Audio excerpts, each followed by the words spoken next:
Okay, welcome to chapter 5। Chapter 5 है Akashic record session. आप जब दूसरों के लिए करते हो वो कैसे करना है, तो ये भी बहुत इंपॉर्टेंट चैप्टर है। अब ये आप आकाशिक रिकॉर्ड सेशन दूसरों के लिए एज अ फैमिली और फ्रेंड्स के लिए भी कर सकते हो, या आप अगर प्रोफेशनल हीलर हो या कोई कोच हो या थेरेपिस्ट हो तो आप प्रोफेशनली भी कर सकते हो। मैं दोनों चीजें आपको बराबर से बताऊंगा। एज अ इवन प्रोफेशनली भी आपको करना है तो कैसे फ्लो होना चाहिए, कैसे आपको कंडक्ट करना है सेशन। जैसे मैं सेशंस कंडक्ट करता हूँ अपने क्लाइंट्स के लिए, तो मैं आपको पूरी तरह से पूरा बताऊंगा। ठीक है, तो इसका जस्ट एक पहले तो एक इंट्रोडक्शन एक समझ लेते हैं कैसे ये चैप्टर जाएगा। पहले हम थोड़े बेसिक गाइडलाइन समझेंगे, दूसरों के रिकॉर्ड्स अगर हमको एक्सेस करना है तो उसके बेसिक गाइडलाइंस कैसे, जैसे हमने खुद की रीडिंग के लिए समझे थे बेसिक गाइडलाइंस, वैसे दूसरों की रीडिंग के गाइडलाइंस क्या है। Then pathway prayer for others, दो पाथवे प्रेयर है, पाथवे प्रेयर में दो है, एक सेल्फ है एक अदर। तो अदर वाली जो पाथवे प्रेयर है वो हम समझ लेंगे। देन दूसरों का जब सेशन करना है तो क्या फ्लो होना चाहिए।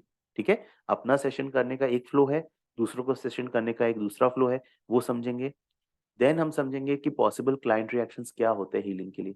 After doing so many readings मुझे एक कॉमन पैटर्न दिखता है लोगों के, जब मैं उनके रीडिंग्स करता हूँ तो उसमें मैं कुछ आपको अपफ्रंट मैं आपको गाइड करूंगा कि क्या कॉमन पैटर्न्स होते हैं जो आपको भी मिल सकते हैं। देन मेरा एक्सपीरियंस कैसा है हीलिंग सेशंस करने का क्लाइंट्स का।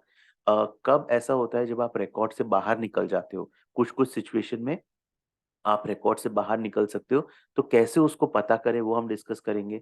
देन मैं आपको काफ़ी सारे टिप्स हैं जो मैंने अपने मिस्टेक्स किए, अपने मिस्टेक से लर्न किया, वो सारे टिप्स मैं आपको शेयर करूँगा कि जब आप दूसरों के लिए शेयर करते हो रीडिंग, स्पेशली जब आप एज़ अ प्रोफेशनल रीडिंग्स करते हो दूसरों के लिए, तो उसमें आपको क्या-क्या चीज़ें ध्यान रखनी चाहिए। देन सेल्फ हीलिंग का इम्पोर्टेंस हम डिस्कस करेंगे कि जब हम दूसरों के लिए हीलिंग करते हैं तो why self healing is important. Then थोड़ा-सा एनर्जी एक्सचेंज पे हम डिस्कस कर लेंगे।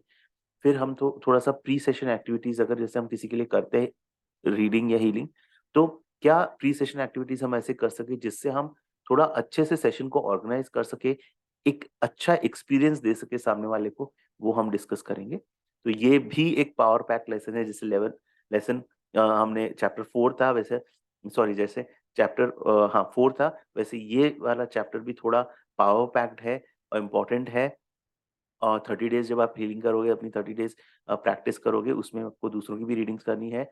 आप चाहे रीडिंग आगे प्रोफेशनली करना चाहो या नहीं करना चाहो, but you will have to do so that you get the practice. इसको अच्छे से समझिए इस सेशन को। आगे हम नेक्स्ट वीडियो में बात करेंगे basic guidelines on doing the Akashic sessions for others.